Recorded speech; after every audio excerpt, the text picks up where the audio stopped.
हर हर महादेव, श्री शिवाय नमस्तुभ्यम दोस्तों।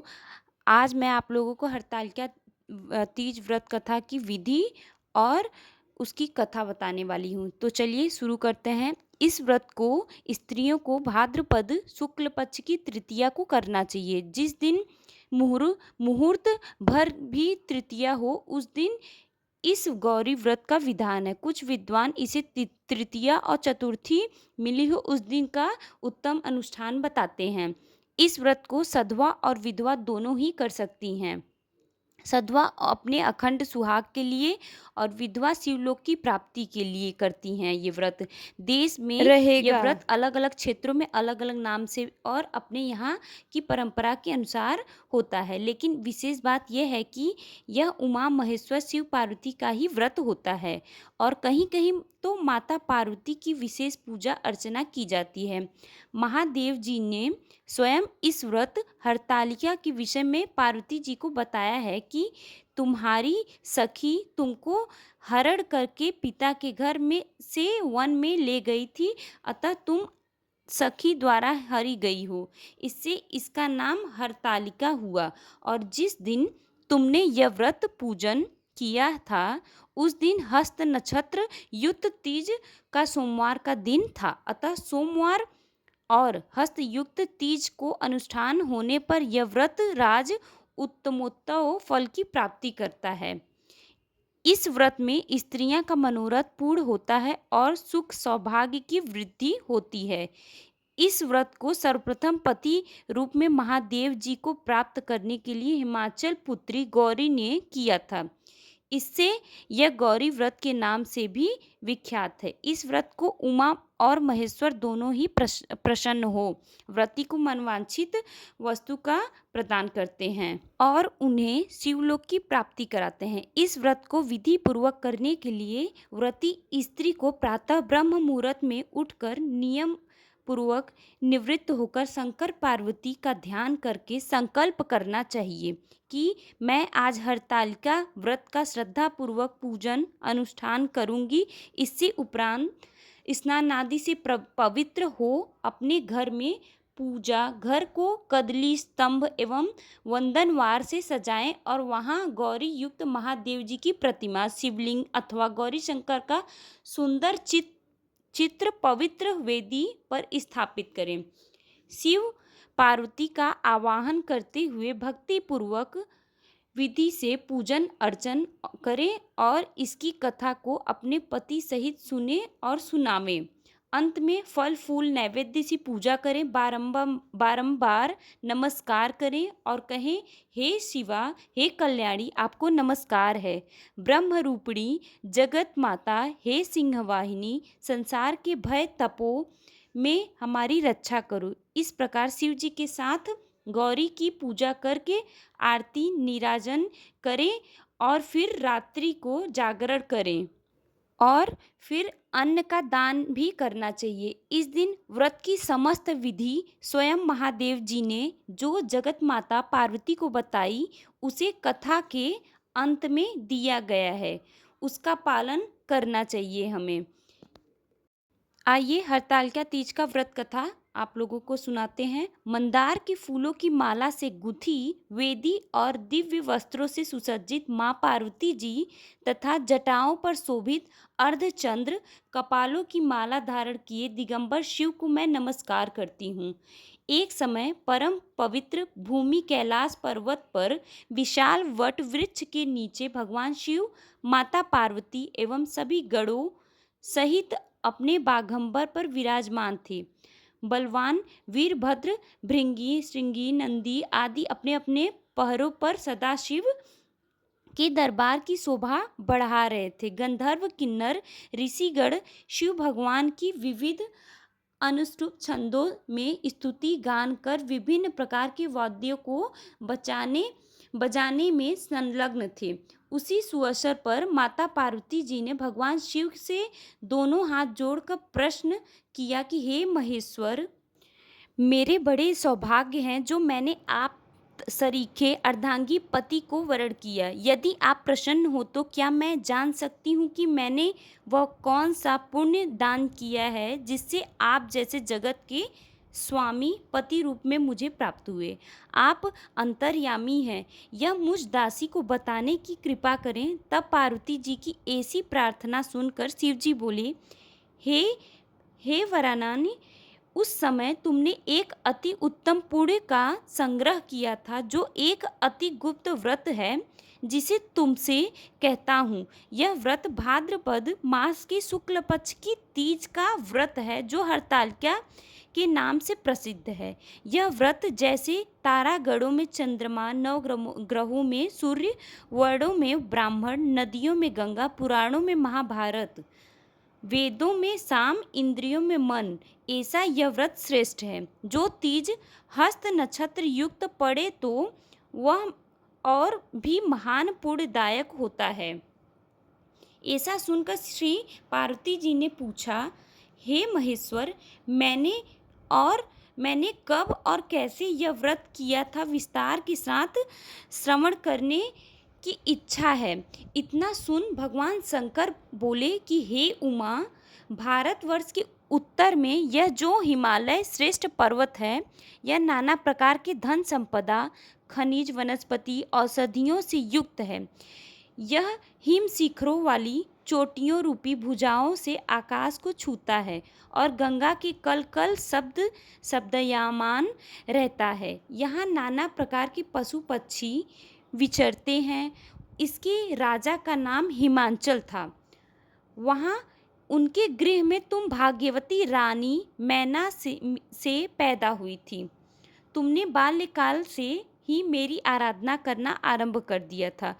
कुछ आयु बढ़ने पर तुमने हिमालय की दुर्गम गुफाओं में जाकर सहेली सहित मुझे पाने हेतु 12 वर्ष का तप आरंभ किया। तुमने ग्रीष्म ऋतु में बाहर चट्टानों पर आसन लगाकर तप किया, वर्षा ऋतु में बाहर पानी में तप किया, हिम ऋतु में पानी में खड़े होकर मेरे ध्यान में संलग्न रही। इस प्रकार 6 ऋतुओं में तपस्या कर ली, और जब भी मेरे दर्शन न मिले तब तुमने ऊर्ध्वमुख होकर केवल वायु सेवन की। फिर वृक्षों के सूखे पत्ते खाकर इस शरीर को क्षीण किया। तुम्हारी इतनी कठिन तपस्या करने पर भी मैं उस उपयुक्त समय की प्रतीक्षा करता रहा, जब तुम्हारी तपस्या और अधिक कठोर हो और तुम्हारे पिता के हृदय में तुम्हारे विवाह का विचार उत्पन्न हो। एक दिन तुम्हारे तेजस्वी स्वरूप और तुम्हारी विवाह योग आयु को देखकर तुम्हारे पिता को चिंता होने लगी कि मुझे अपनी ऐसी कन्या के लिए उपयुक्त वर की खोज करनी चाहिए। उन्हीं दिनों नारद जी भ्रमण करते हुए हिमालय क्षेत्र में आए और तुमको देखा। यह जानकर कि तुम राजा हिमांचल की पुत्री हो, वे तुम्हारे पिता के यहाँ गए। राजा की अति हर्ष के साथ महर्षि का स्वागत पूजन किया और उन्हें योग्य आसन देकर उनसे उपस्थित होने का कारण जानने को इच्छुक हुए। नारद जी की बातें तो सदा निराली होती ही हैं। उन्हें तुम्हारे पिता के प्रश्न की आप बताएं, आपके मुखमंडल पर चिंता की रेखाएं क्यों है? राजा ने कहा, हे तपोधन, तुम मेरी पुत्री को देख चुके हो, मुझे उसके लिए योग्य वर की चिंता सता रही है। इस पर नारद जी ने तुरंत कहा, मैं अभी बैकुंठ जा आ रहा हूँ। मेरी सम्मति यदि आपको स्वीकार हो तो आपकी पुत्री के लिए बैकुंठ निवासी शेषशायी भगवान विष्णु योग्य वर है। वे आपकी कन्या का वरण स्वीकार कर लेंगे। इस पर तुम्हारे पिता आनंदित हुए और बोले, यदि विष्णु जी को मेरी कन्या स्वीकार हो तो मैं मेरा सौभाग्य होगा। मैं अवश्य ही अपनी कन्या उमा का वाग्यदान विष्णु जी को करूँगा। नारद जी तो ऐसा सुनकर बैकुंठ चले गए। इधर तुम्हारे पिता महाराज हिमांचल ने प्रसन्नता के साथ तुम्हें यह समाचार सुनाया कि विष्णु जी से तुम्हारा विवाह मैंने निश्चित कर दिया है।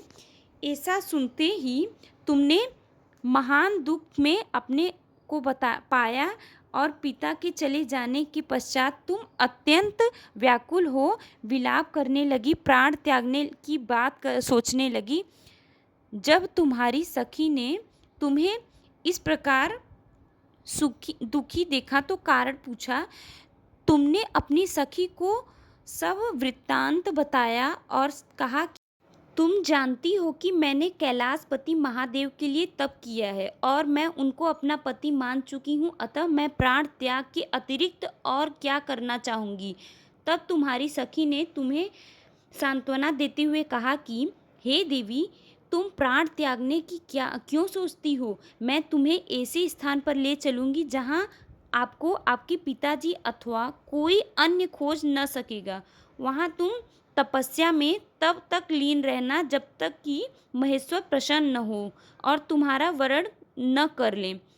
इस प्रकार सहमति बना तुम अपनी सखी के साथ नदी के तट पर एक गुप्त गुफा में प्रवेश कर वहां मेरे नाम की तपस्या करने लगी। भाद्रपद शुक्ल की हस्त नक्षत्र युक्त तृतीया को तुमने उपवास रखकर बालू से शिवलिंग की स्थापना की और पूजन कर रात्रि जागरण किया। तब तुम्हारी तपस्या और व्रत पूजन से मैं आंदोलित हो उठा। मैंने तुम्हें प्रकट हो दर्शन दिया एवं तुमसे वरदान मांगने को कहा। तब तुमने लज्जा युक्त हो अपना सिर को झुकाया। आप सब जानते हैं, यदि आप मुझसे प्रसन्न हैं तो मुझे अपनी अर्धांगिनी रूप में स्वीकार करें। तब प्रसन्न हो मैंने तुम्हारी मनोकामना की पूर्ति की, स्वीकार किया और कैलाश लौट गया। इधर तुम्हारे अपने घर से इस प्रकार बिना कहे चले जाने पर तुम्हें बहुत खोजा गया, घर घर में और वन में बहुत ढूंढा गया, किंतु तुम्हारे न मिलने पर राजा हिमांचल कहने लगे कि हमारी कन्या को कौन सा देव दानव गंधर्व किन्नर कहाँ हर ले गया। तुम्हारे पिता तुम्हें कहीं न पाकर भगवान विष्णु के साथ तुम्हारे विवाह का वचन भंग होने की चिंता में दुखी हो एक बार तुम मूर्छित हो गए, गिर पड़े। इधर तुमने अपने व्रत अनुष्ठान की पूर्ति होने पर व्रत का पारण किया, समस्त पूजन सामग्री को नदी में विसर्जन कर स्नान आदि किया। उसी समय तुम्हारे नगर निवासी मंत्रीगण पिता हिमांचल के साथ वहां आ पहुँचे तथा तुमको सखी सहित पाकर प्रसन्नता को प्राप्त हुए। वे तुमसे लिपट कर रोने लगे और बोली, उमा, तुम बिना बताए इस भयंकर वन में कैसे चली आई और जहाँ सिंह सर्प भालू हिंसक जीवों का निवास है, यहाँ तुम कैसे अब तक रह सकी? चलो अब घर चलो, देखो तुम्हारी माता आदि सभी तुम्हारे इस प्रकार चले आने से दुखी हैं। यह सुनकर तुमने कहा, पिताजी, आपने जो मेरा विवाह विष्णु के साथ करना स्वीकार किया है, इससे मैं इसी वन में रहने अपने प्राण विसर्जन करूंगी। मैं सदा शिव शंकर को अपना पति मान चुकी हूँ, उन्होंने भी मुझे वरण करना स्वीकार कर लिया, अतः हे तात, मुझे घर चलने को मत कहो। ऐसा सुनकर महाराज हिमांचल दुखी हुए और बोले, हे पुत्री, तुम शोक मत करो, मैं तुम्हारा विवाह भगवान विष्णु के साथ कदापि नहीं करूँगा और तुम्हारा अभीष्ट वर जो तुम्हें प्राप्त है उन्हें सदाशिव के साथ ही तुम्हारा विवाह कर दूंगा। अब घर चलो। इतना सुनकर तुम खुशी खुशी अपने सहेली के साथ नगर में गई और अपनी माता तथा सहेलियों से मिली। तभी सभी ओर आनंद और प्रसन्नता छा गई। एक शुभ मुहूर्त में वेद विधि के साथ तुम्हारे पिता हिमांचल और माता महारानी मैना ने हमारे साथ तुम्हारा विवाह करने के लिए विवाह कर दिया। हे पार्वती, उसी व्रत के प्रभाव से तुमने ऐसे सौभाग्य को प्राप्त किया। यह व्रत राज मैंने अब तक किसी को नहीं बताया। हे सौभाग्यशाली सहेली ने जो तुम्हारा हरण कर लिया, हिमाचल की गुफा में रखकर तीज के दिन जो मेरा व्रत कराया, इसी से इसका नाम हरतालिका तीज व्रत पड़ गया। सब व्रतों का व्रतराज हुआ। भोले शंकर शिव शंकर से यह सब प्राचीन कथा सुनकर पार्वती जी अति प्रसन्न हुई और बोली, प्रभु, आपने मेरे साथ अपने मिलने की कथा सुनकर मुझे प्रसन्न किया, पर इस व्रत के करने का जो विधान है वह इससे प्राप्त होने वाला फल मुझे नहीं बताया। कृपा करके मुझे इसके करने की विधि पूर्वक फल भी सुनाइए। इतना सुनकर भगवान सदाशिव ने कहा, प्रिय, मैं इस व्रतराज का विधान तथा फल तुम्हें सुनाता हूँ। यह व्रत सौभाग्यवती नारियों व सुंदर गुणवान पति चाहने वाली कन्याओं को करना चाहिए। भाद्रपद के शुक्ल पक्ष की तृतीया को शाम को आरंभ करते हुए इस तीज के व्रत को धारण करें। व्रत निराहार अर्थात बिना आहार और निर्जला करना चाहिए। भगवान शिव पार्वती की सुवर्ण या मिट्टी की प्रतिमाओं को एक सुंदर वेदी पर स्थापना करें। केले, पुष्प आदि के खंभे स्थापित करके रेशमी वस्त्र के चंदोवा ताने, फिर स्तुति गान, वाद्य, भेरी, शंख, मृदंग, झांझ आदि से रात्रि जागरण करना चाहिए। प्रातः भगवान शिव के पूजन के बाद फल फूल, पकवान, लड्डू, मेवा, तरह तरह के भोग की सामग्री समर्पण करें। फिर ब्राह्मण को द्रव्य, अन्न, वस्त्र, पात्र आदि का दान श्रद्धा पूर्वक देना चाहिए। भगवान शिव को हर वस्तु पंचाक्षरी मंत्र से नमः शिवाय कहकर अर्पण करना चाहिए। प्रार्थना के समय अपनी इच्छा जो हो भगवान के सामने प्रेषित करके प्रणाम करें। फिर पार्वती जी से प्रार्थना इस प्रकार करें। और अगर आपको मेरी वीडियो पसंद आई हो तो इसे लाइक, शेयर, सब्सक्राइब और कमेंट में हर हर महादेव ज़रूर लिखें। हरतालिका तीज की आपको बहुत बहुत शुभकामनाएं।